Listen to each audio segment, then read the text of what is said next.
Morning, good morning, good morning দাদা ভাই। আর কি করা যাবে দুনিয়াটার, আমরা তো আমাদের নিজেদের পাপে পাপেই শেষ হচ্ছি না। মানুষ আমরা আমরা এক হাতে পুণ্য করি, আরেক হাতে পাপ করি, দুই হাতকে সমান ব্যালেন্স করি। তো আমরা একদিন পাপে পাপে আমাদের পাপে পাপে আমরা শেষ হবো। দুনিয়াতে এত খারাপ কিছু হয়ে যাক, কিছু হয়ে যাক, তাতে আমাদের কোনো ভ্রুক্ষেপ নেই। আমরা শুধু ওর পিছনে লাগতে, ভালো করেই বলছি, পিছনে লাগতেই ব্যস্ত। কার বউ কি করলো, কার মেয়ে কি করলো, কিন্তু একবারও আমাদের মাথায় আসে না, খুব কম আসে। কার ছেলে কি করলো, কার বর কি করলো, কার বয়ফ্রেন্ড কি করলো, এটা আমাদের একটু দেরিতে আসে। আমাদের সবসময় মাথায় আসে কার মেয়ে কি করলো, সেটা ভালোই আমরা নিজেরা মেয়ে হই না কেন। তারপরে একটা প্রচলিত কথা, যেটা শুনলে মানে, যেটাতে লজিক্যাল ল তো নেই, কিন্তু এটা বলা কেন হয় আমি আজ পর্যন্ত গোষ্ঠীর পিণ্ডি এটাই বুঝতে পারলাম না। যে এই সব বয়সে সবকিছু মানায় না, সব বয়সে সবকিছু মানায় না। কাশ কই, এটা তো বিদেশে কেউ ভাবে না যে সব বয়সে সবকিছু মানায় না। বিদেশে কেন, বিদেশে কেন, আমাদের এখানেও দার্জিলিং এ চলে যাও, গ্যাংটকে চলে যাও। দার্জিলিং, গ্যাংটক, ভুটান, মানে এরকম যে জায়গাগুলো আছে, লে লাদাখ, হেনা তেনা, এইসব জায়গায় চলে যাও। ওখানে গিয়ে দেখো 50 বছর, 60 বছর, 70 বছরের মহিলারাও যে কাজ করছে, স্কার্ট পরে, টপ পরে, মিনি স্কার্টও পরে, ট্রাউজার্স পরে, বারমুন্ডা টাইপের প্যান্টগুলো যেগুলো আছে সেগুলো পরে। তো আমাদের দেশেরও কিছু কিছু জায়গায় এগুলো কোনো ম্যাটারই করে না। কিন্তু আমাদের কলকাতা, কলকাতা এত বড় সিটি, চাই কলকাতা হোক, চাই আশেপাশে ছড়িয়ে ছাড়া 24 পরগনা, হেনা তেনা, আরো যত সব আছে, এখানকার মহিলাদের উপর খুব প্রবলেম।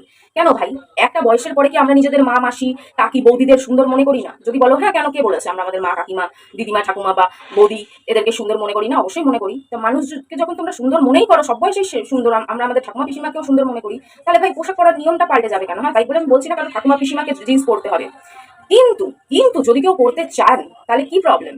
প্রবলেমটা কোথায়? যদি সত্যিই মানুষের সৌন্দর্য মনে থাকে, এইসব বড় বড় কথা আমরা বলি, তাহলে পোশাকের দিক দিয়ে এত প্রবলেম কেন ভাই? জানি না কি।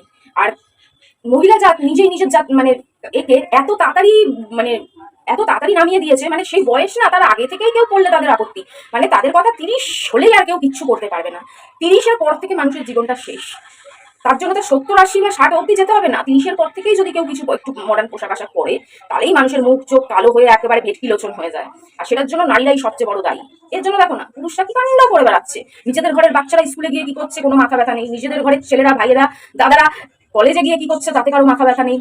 কিচ্ছু মাথা ব্যথা তাদের নেই। তাদের শুধু একটাই মাথা ব্যথা, নারী হয়ে কি করে নারীদের ছোট করবো, নারী হয়ে নারীদের কি করে ছোট করবো। আর একটু বয়স যদি বেশি হয়ে যায়, তাহলে তো তার গায়ে কি গন্ধ হয়ে যায়, বাবারই বাবা, তার গুয়ে গন্ধ, তার মুতে গন্ধ, তার সমস্ত কিছুতে গন্ধ।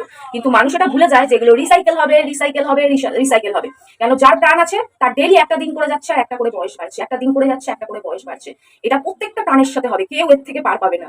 নিজেদের সাথেও হবে, তবুও নিজেদের গাটা খুলে রাখছে যে আমরাও এই কথা শুনবো ভবিষ্যতে গিয়ে। কিন্তু পুরুষকে নিয়ে কোনো মাথা ব্যথা নেই।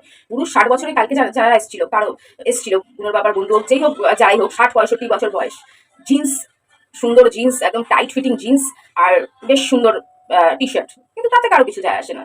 পুরুষ